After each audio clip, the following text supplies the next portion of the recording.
I guess I will turn the focus back on a celebration.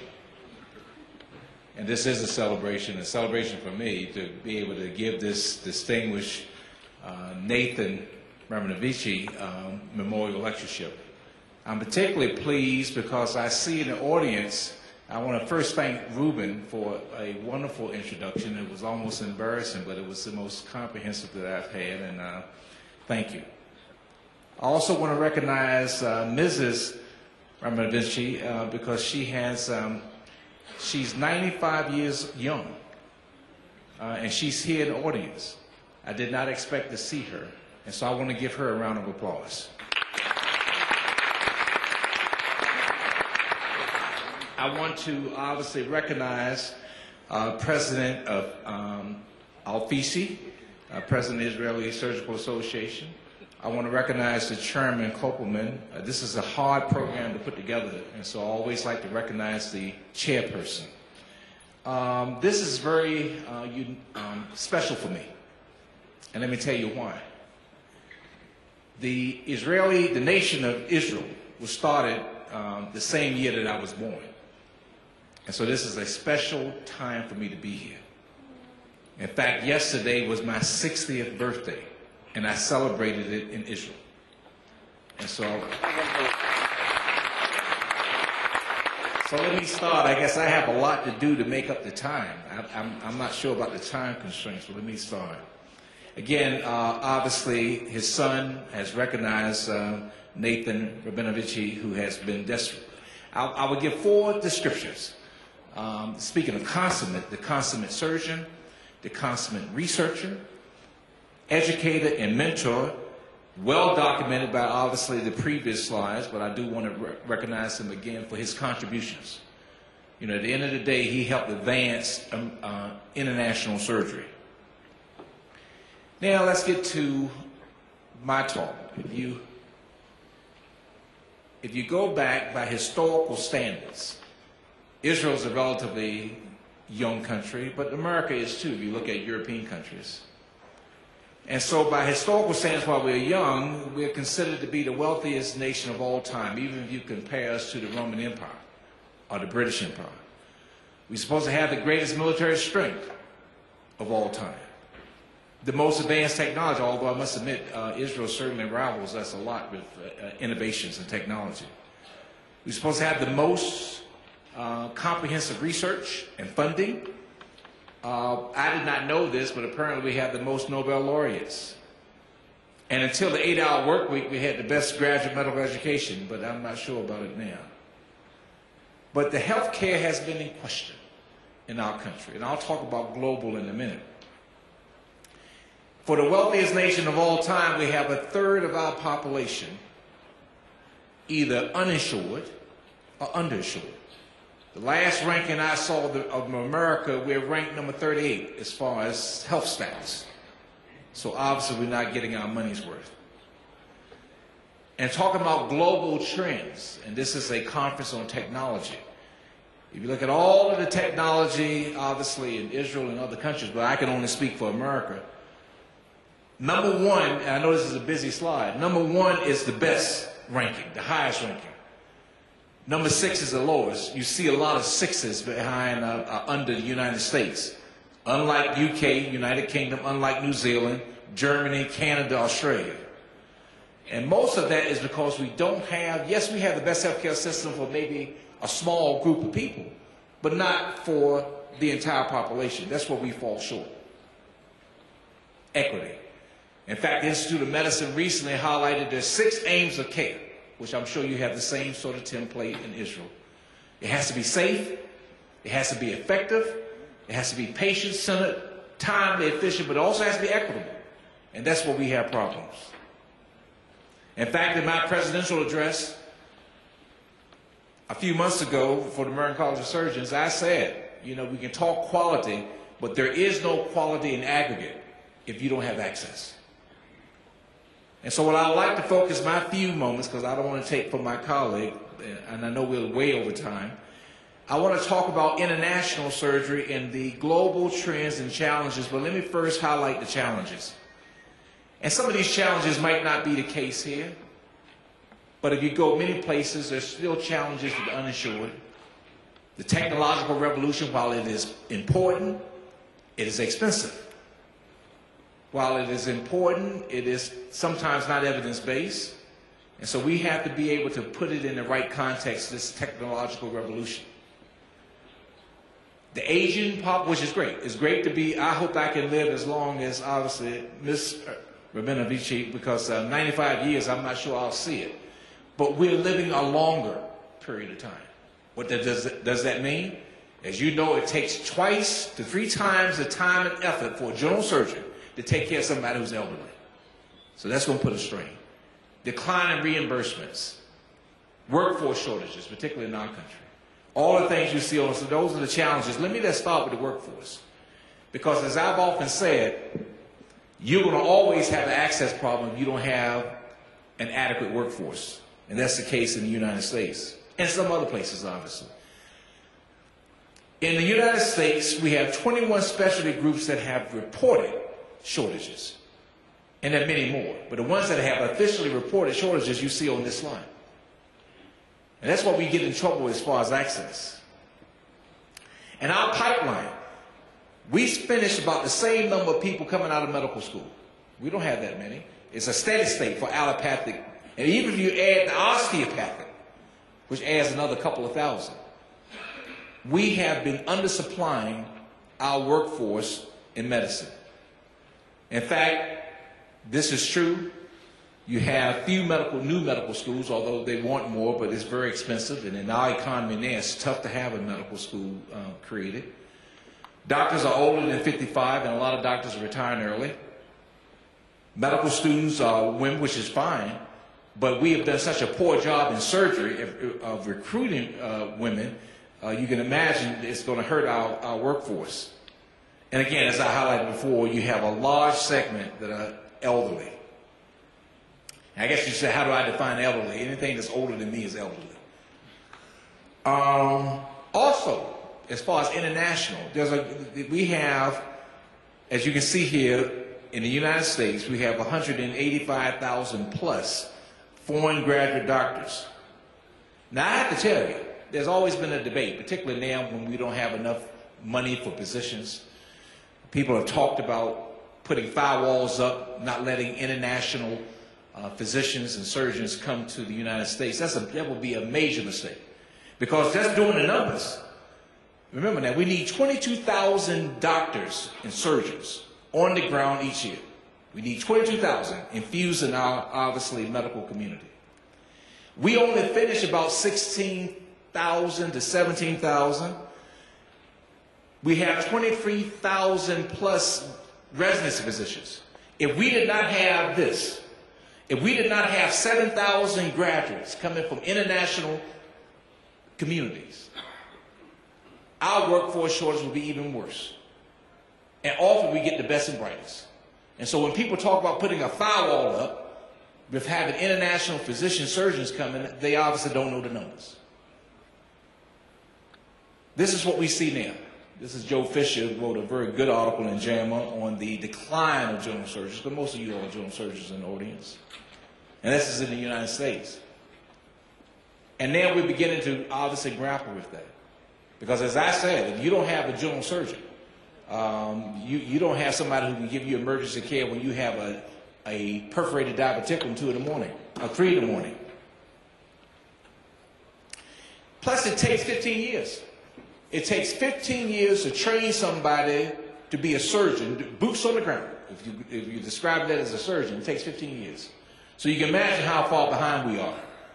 This is what the Association of American Medical Colleges imperatives. They wanted 10,000 more doctors by 2020. That's not going to happen. They want 60 new medical schools by 2020. That's not going to happen.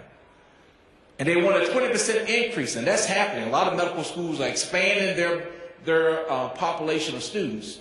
They're doing that for revenue reasons, but they don't have the infrastructure for it. They don't have the faculty for it. And so here are all the new medical schools, but not many. It's very tough to have a medical school start, as I said, in this economy. So we have a lot of challenges. And so in all fairness, we needed health care reform. I think most countries need health care reform. I have yet, again, I haven't had a chance to really have an immersive experience in Israel. I'm sure you all probably have one of the best systems. I didn't know what the Minister of Health was saying, but you probably have one of the best systems. But I know across the country, across the world, most countries could have a reform because they don't have the best system. And I know we don't. Well, you know, we've had a debate with the health reform, and there's a disconnect. And I won't get into the politics. All I'll say is that the American College of Surgeons, the world's largest organization for surgeons, went on record to oppose the health care reform. And again, I'm sorry to say that. The House of Representatives version was fine. We supported that. We supported it because of the exclusion of the tax on cosmetics, all the things you see on this slide. But then when it went to the Senate, we felt that it just did not support the ideals of the college. It did not support medicine. And so we actually went on record to oppose it. But having said that, it is now law. And we're going to do everything to obviously support the new health care initiative. But we have yet to solve with this new health care reform all the things you see on this slide. But I particularly want to highlight, we have it with this new health reform, solve the rising health care costs, which is unsustainable. We still have, this is 50 million people who have absolutely no insurance. And then there's another 50 million that have suboptimal insurance. So a third of the population has suboptimal insurance. And then the physician workforce shortages. So we're going to try to obviously bridge this gap. Now, I don't like to be a physician, or a surgeon, or a lecturer, and not present some solutions. Now I'm going to take off all the hats that Dr. Rabinovich put on my head as far as all my leadership roles. This is not from the American College of Surgeons. If I had to design a health care reform for any country, I would include the following components. It would have to have enhanced health care workforce. It would have to be able to reduce inappropriate expenditure in health care, which is a problem in our country. It would have to have effective, proven health care initiatives. It would have to have some medical liability reform. It would have to have some universal coverage. You cannot, and I can speak for the United States, be the wealthiest nation of all time and have people without insurance and coverage. And you have to have some sort of, speaking of IT and technology, we have to have some sort of advanced technology, particularly information technology, that is interoperability, meaning that one computer system will speak to another computer system, which is not the case currently. Let me quickly go through it. There are two fundamental variables that impact anyone's health status: quality and access. Now, no one can convince me that the quality of care in the United States is less than anywhere else. But you can't convince me that we don't have access, which is what I've been saying. And it's complicated by the fact that we don't have the workforce. And George Shelton, who's past president of the college, has done a lot on workforce studies, and it shows very clearly that we have a workforce shortage in all of the critical areas, particularly in surgery. In fact, we only have in the United States, and most of you all know the United States, probably better than I know the United States. We only have 3,000 counties in the United States, 3,000. Out of those 3,000 counties, we have, as you can see on this slide, over 1,100 counties, almost 1,200, without a general surgeon. Now, if you accept the premise that the cornerstone of emergency surgical care is done by the general surgeon, which hopefully you will accept, that's the problem. I was giving an interview to Timothy Johnson, who's the Samja Gupta of ABC. And I was talking about workforce shortages, and I highlighted this, and I could see that he wasn't paying attention. So I made it obviously applicable to him. I said, Dr. Johnson, let's say you decide to drive your family across the country. And let's say you're driving your family, because I know you have insurance, I know you're very wealthy because you work for ABC. Let's say you start getting sick, diaphoretic, abdominal pain. And let's say you pull over the side of the road, and let's say you have a perforated ulcer, or perforated diverticulum, and you end up in one of the counties that I have on this slide, then you have access card. And you would like to have an adverse outcome as far as your health status. Then he understood what I was saying.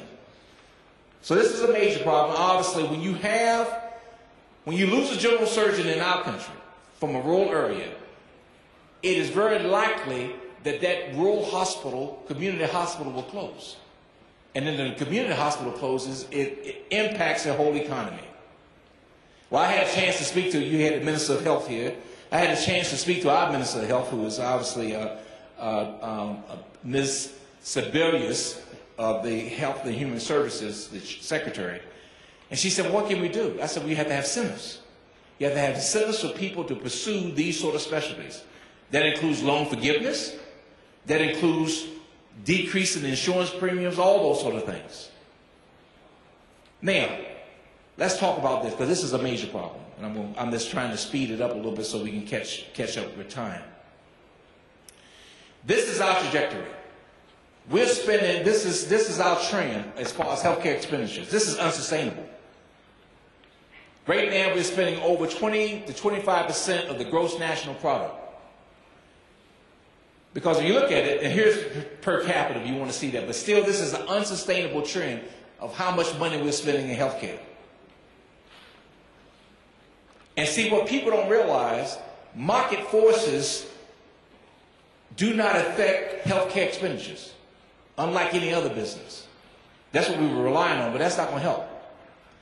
My mother used to say, you have $1. We have $1. We first started spending around 5 cents to the dollar. Then 10 cents. Now it's 25 cents, soon to be 30 cents. You only have $1. You have to spend some of that dollar on education, some of that dollar on housing, all the rest. So in all fairness, this is unsustainable. Well, we've seen it on a micro level. In my area, we've seen it on a local level, because now companies are not able to afford the premiums for coverage because of this expenditure.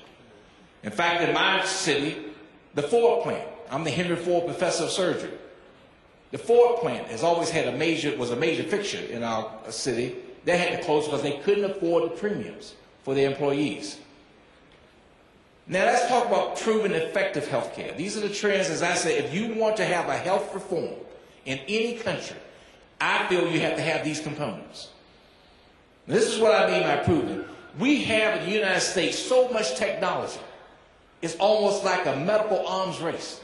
I'll go to Philadelphia and within 3 blocks, there are 6 robotics machines.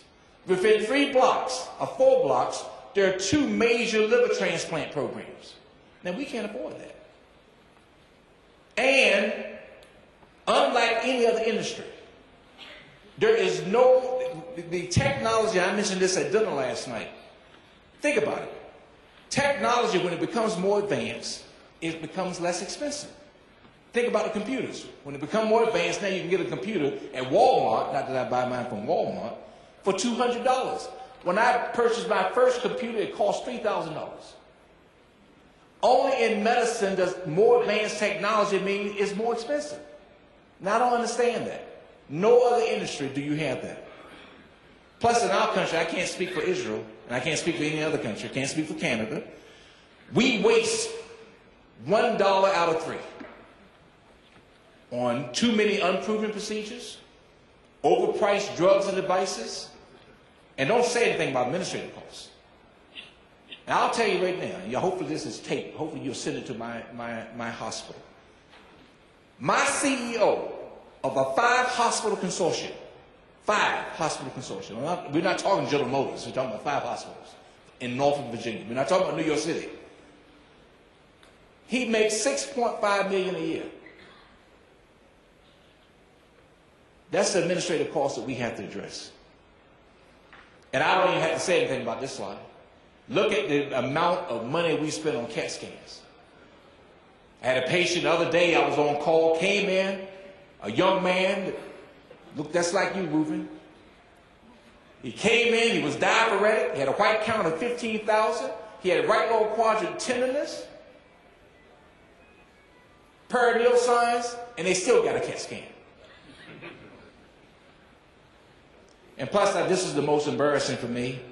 $80 billion in Medicare fraud alone. And in New York City alone, they have $20 billion in fraud. So we have the money. This is one of the few times I can say this is a problem that more money will not solve. We just have to do a better job of what we have. Then let me go through medical liability. We all know that healthcare is inherently risky. We know that. Got the medical errors, it's technologically complex. And by the way, if I'm going too fast, I will be more than happy to send a print of my talk, because I know we're trying to make up time. But in all fairness, it is hazardous. In fact, if you bungee jump 100 times, you have one chance out of 100 of dying from bungee jumping.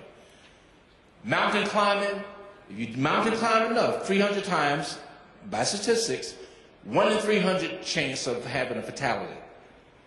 Healthcare is 1 out of 500. That is unacceptable in our nation when we are spending so much money. So we have a public in the United States and worldwide that's frightened. They're frightened whether or not they're going to get the best health care. They have to go to the magazines. They don't even come to obviously it's our websites. They go to some of these lay presses to find out the best doctor and all of that. So they're frightened. And I can see why they're frightened. Institute of Medicine came up with this report, which I'm sure you've heard of. Hopefully you don't have the same mistakes that we make. 98,000, up to 98,000 deaths per year in the United States. I think that figure is too high, to be honest with you. But even if you take the lower figure, that there are 44,000 deaths per year based on mistakes that we're making. You know what that means? That means that you get into a 747 jet that's packed, that's completely sold, and that jet crashes every 3 days. Now, you know that happened, there would be an uproar. But that really translates into what I'm saying as far as 44,000 deaths per year. And we have a public that will mistrust us. So I can understand the need for the sensitivity as far as suing physicians. We've had a checkered past in our country with the Tuskegee study and all the rest. So I can understand the public wanting to obviously be fearful of all the initiatives, medical initiatives. But we still need some tort reform. You cannot have health reform without some sort of medical liability adjustment. Now, universal coverage. We grow every decade. We add 25 million more people to our population. I already told you it's getting older.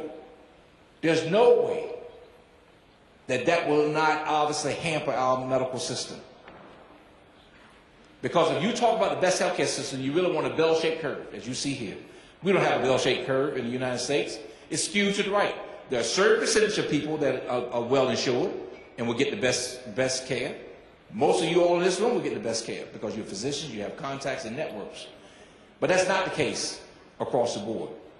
Because if you look at that stool of patient care, optimal patient care, there are 3 posts that's obviously anchoring in that stool.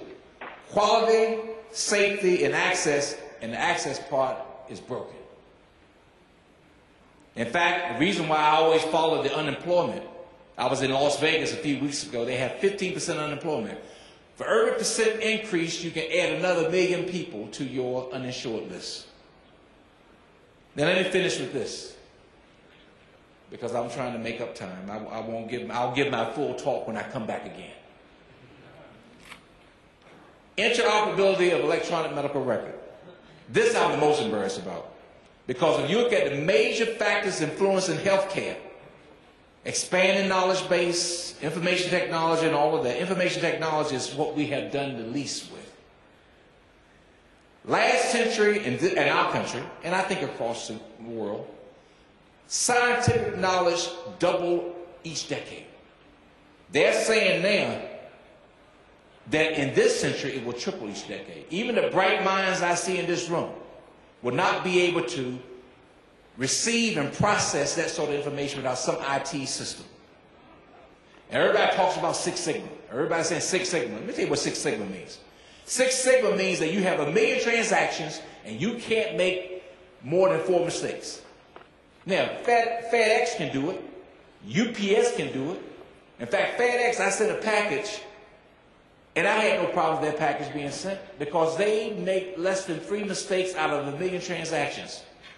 We make, in the United States, 1.7 to 2 mistakes per patient per ICU. So we're not even close to 6 million. We're not going to approach unless we have IT.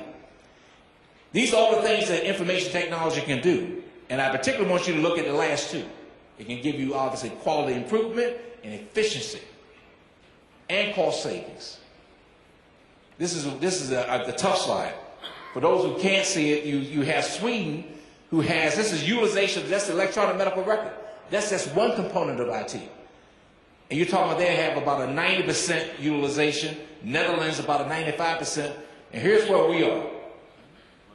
We're less than 20%. Now I always like to show the next slide to let people know that we're not last. We have Canada behind us. We have Spain, France, so we don't have globally the IT that we need. Now, I'll stop with this slide because I have many other slides, so I'll stop because I don't want this conference to go until midnight. We have a great paradox, not just in the United States, but globally. And I think there are ways we can address it. We don't need more money, at least not in our country. We have to find ways to improve access, to decrease mistakes. We can do that. We need to emphasize preventative care. We just started talking about obesity in the United States. Just started talking about it, 10, 12 years ago. And obviously, we need to address the infrastructure. And so when President Obama said he needs to now get out of Afghanistan and invest in the infrastructure, I hope he's talking about infrastructure and healthcare, because we need that too. I could go on, but I'm going to stop. I'm going to stop and thank, obviously, this is one of the greatest honors I could have, to be in a country where it started the same time I was born, to be amongst my colleagues and friends, and I can't thank you enough for inviting me. Thank you very much.